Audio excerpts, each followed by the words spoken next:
या जिस रिस्पेक्ट के साथ जो देवीलाल का नाम लिया जाता है, मेरा ये मानना है ये उनकी लीग का आदमी है, उस लाइन का आदमी है। अब तक का बेस्ट चीफ मिनिस्टर है, बेस्ट चीफ मिनिस्टर, ऐसा कोई चीफ मिनिस्टर आया नहीं।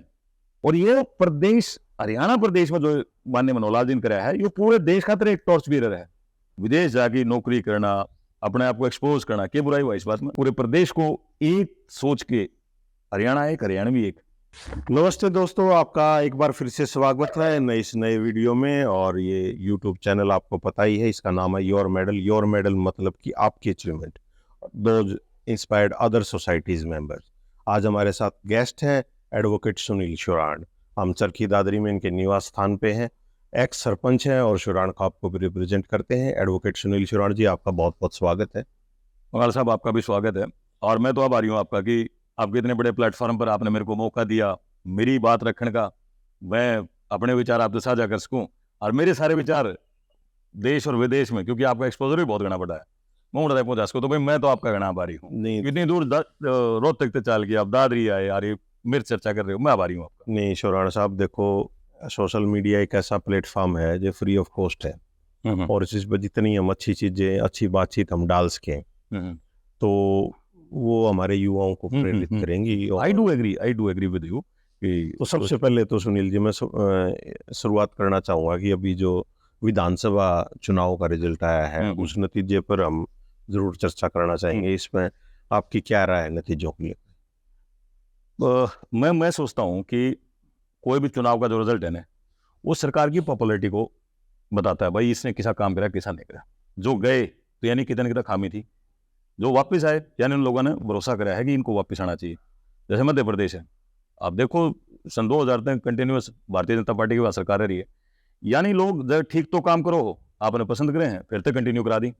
और बाकी तो रोड है तो राजस्थान और छत्तीसगढ़ में बन रही, वह बन दी अंड है। उसके साथ साथ एक एग्जिट पोल भी को सुता फेल होया, कितना बड़ा ड्रामा था, नहीं होगी, बिल्कुल फेल हो गया।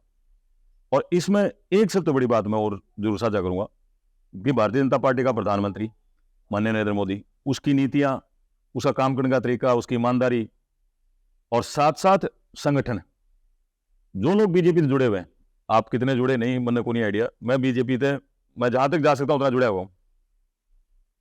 पन्ना प्रमुख तक, यानी वो जो वोटर लिस्ट का पेज है उस तक अब आदमी और संगठन पहुंच गया, तो इसका तो कोई मुकाबला है को नहीं। और सबसे बड़ी बात यह कि कोई लोभ नहीं, कोई लालच नहीं। भारतीय जनता पार्टी में जो काम करे उसको पहले क्लियर कर दिया जाए, भाई तू तेरी पर्सनल के काम खतरा है ना, तो बेशक तेरा हाथ जोड़ा, पैर पकड़ा, वापस चले जा। हाथ नहीं न्यूज लागे, देश आगे बढ़ना चाहिए, या देश में बढ़िया काम होना चाहिए, फिर या प्लेटफॉर्म है तरह खातर अपना काम करो। तो इन दो जीत है, दो चीजों की जीत है, संगठन और प्लस में नीतियां। तो ये रिजल्ट आए हैं अपना, जैसे पंजाब का भी असर आ हुआ है, यूपी का भी आ हुआ, राजस्थान का भी आ हुआ है, तो सरपंच साहब इसका अपने प्रदेश पे जो आने वाले चुनाव उस पर क्या असर होगा? देखो इसमें तो कोई दो राय है ही नहीं। जैसे इन तीनों स्टेट का रिजल्ट आया, लाजमी बात है भाई, बीजेपी के जो वर्कर थे उनमें जोश आया और लीडरशिप में भी जोश आया।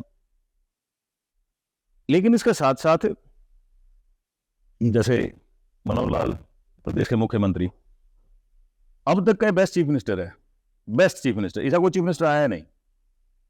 जो इनका काम है, जो दिशा इनने दी है युवाओं को, प्रदेश के लोगों को, और जिस प्रकार से अंत्योदय की भावना थे, ये शब्द हरियाणा के लोगों ने कम में सुना है, अंत्योदय, ई लोग बोले अंत्योदय के वो है।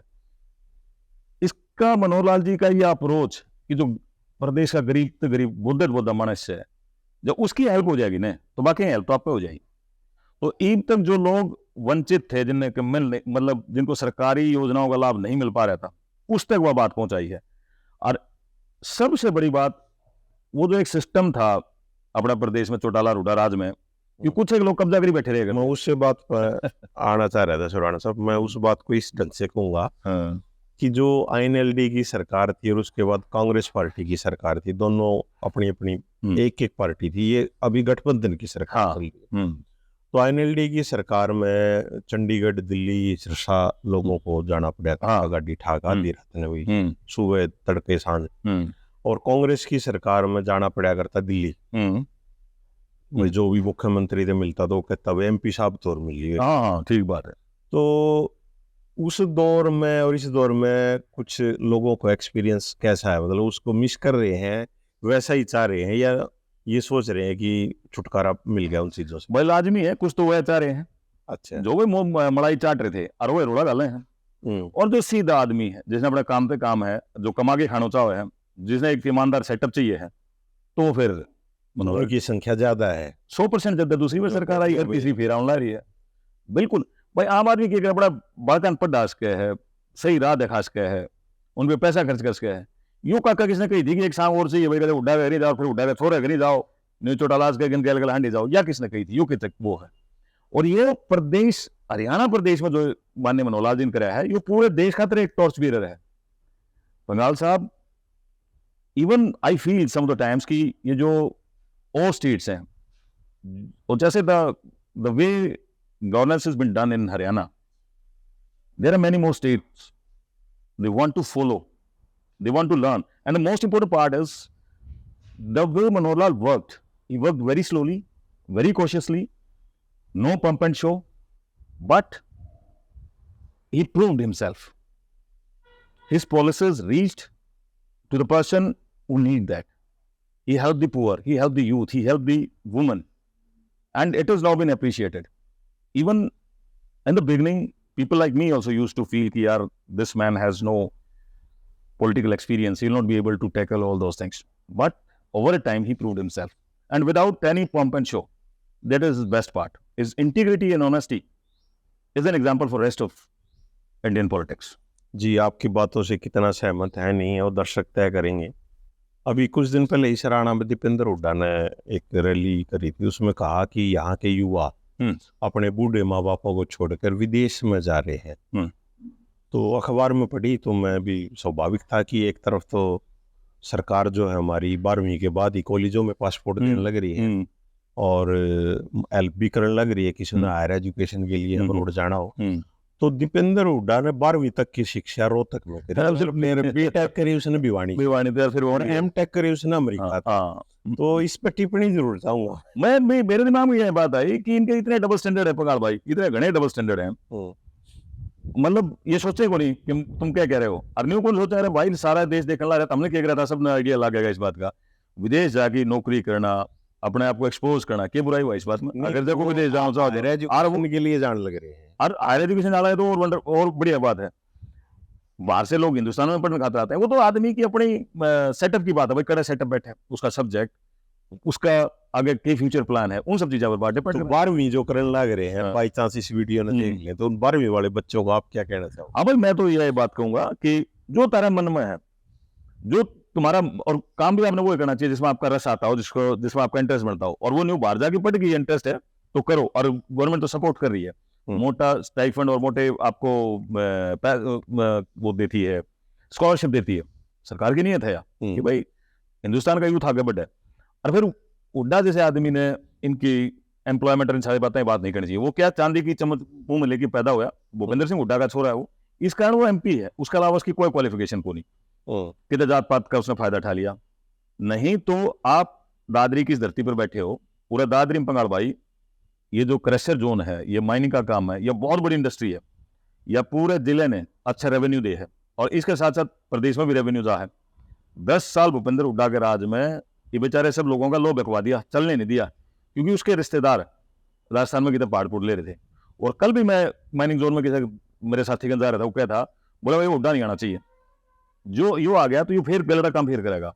पिछले 10 साल तक सुचारू रूप से यहाँ माइनिंग चल रही है, क्रशर चल रहे हैं, कोई पीढ़ी का भी फुड़का नहीं, ऐसा बढ़िया काम, और सारे बड़े खुश हैं, बढ़िया अपना रोजगार ले रहे हैं। हजारों लोगों को एकोमोडेट कर रही है, कोई ट्रक ले रहा है, कोई मैकेनिक का काम कर रहा है, कोई दूसरी चीजों से उससे हटा, क्योंकि इंडस्ट्री बहुत सी सब इंडस्ट्रीज को ज्वाइन कर अपने साथ। तो जनता ने भी दोनों को, पिता पुत्र की जोड़ी को लोकसभा में हरा दिया था। हाँ, लेकिन जनता मेरे ख्याल में भूल रही है, शायद मतलब याद नहीं रखती उन चीजों को। जनता नहीं भूल रही, ये भूल रहे हैं बाबू, ये बाबू बेटा बोल रहे हैं, अरे काका काल ले तो दादा इलाज बैठाया था, ये कि जाति पाति यार एक एरिया के उसमें फंस के बैठ गए। भूपेंद्र हुड्डा 30 साल आगे करता जाना, रोहतक सोनीपत जज्जर का जिला परिषद का चेयरमैन है, इस तो बातों से किम दिखे ना करे करता। मैं तो न्यू को कि दादी सरपंच से तो कोई मुलाकात हुई थी आप?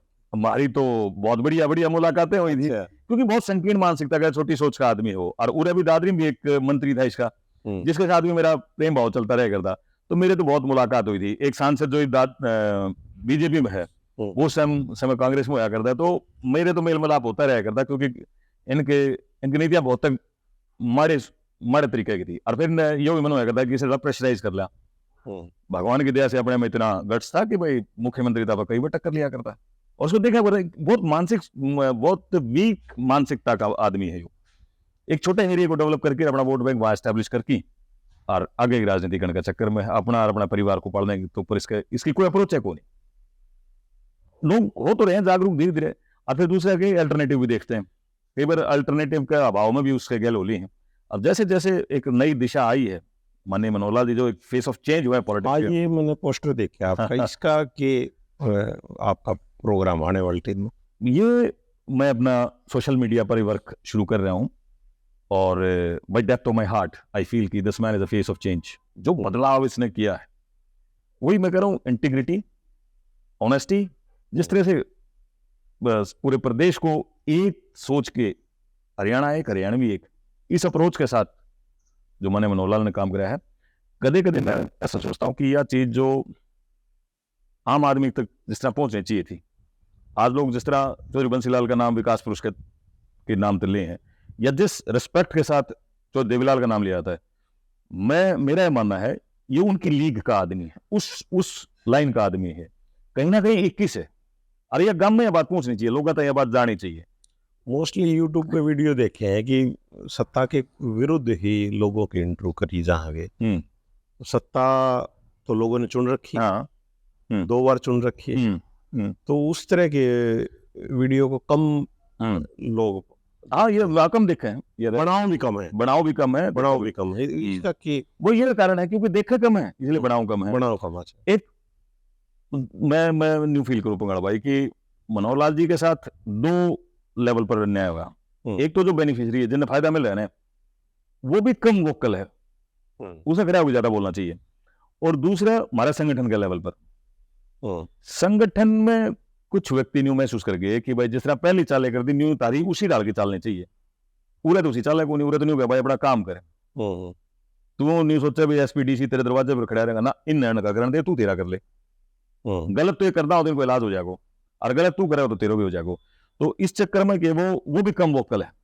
नहीं तो भारतीय जनता पार्टी के कार्यकर्ता को तो अपने आप पर गुमान होना चाहिए, और ठोक के बोलना चाहिए, इससे बेटर पार्टी होने का नहीं, और इससे बेटर लीडरशिप मिलने की नहीं। तो इस वीडियो के माध्यम से आप माननीय मुख्यमंत्री जी को अपनी भावनाएं पहुंचा रहे हो कि उनको इस तरह का कुछ चेंज करना चाहिए? नहीं, नहीं, मैं सिर्फ ये कह रहा हूं कि साहब आप बड़े सही रास्ते पर हो, लगे रहो, और एक हरियाणा का आम नागरिक होने के नाते मेरे तो जो बनेगा, जितना लोगों के बीच में जाया जाएगा, और मैंने मनोहर जी खातिर खड़े होने की बात होगी, अब खड़े हैं जी, सिर्फ इतना मकसद है जी। सुनील जी, एक इंटरव्यू में आपकी शख्सियत को हम नहीं कैद कर सकते, कैमरे की भी इतनी बात नहीं है।